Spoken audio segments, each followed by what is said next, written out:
దేవునికి మహిమ కలుగునుగాక. యేసు కృపా పరిచర్య యూట్యూబ్ ఛానల్ చూస్తున్న మీకు అందరికీ యేసు క్రీస్తు నామములో శుభములండి. నేటి సజీవ వాక్కు జెఫన్యా రాసిన గ్రంథం 3వ అధ్యాయం 17వ వచనం. నీ దేవుడైన యెహోవా నీ మధ్యన ఉన్నాడు, ఆయన శక్తిమంతుడు.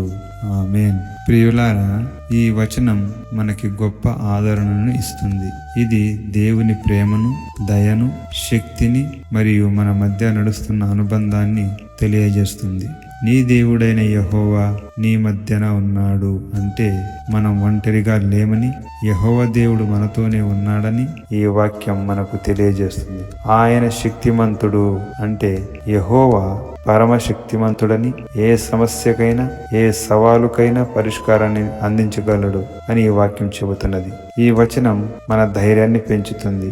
మన సమస్యల ముందు భయపడకుండా దేవునిపై నమ్మకాన్ని పెంపొందించుకోవడానికి సహాయపడుతుంది. మన ఆత్మను పరిపూర్ణంగా సాంత్వన చేస్తూ ప్రతి పరిస్థితిలో దేవుని శక్తిని మనతో అనుభవించమని మన మనసుకు హెచ్చిస్తుంది.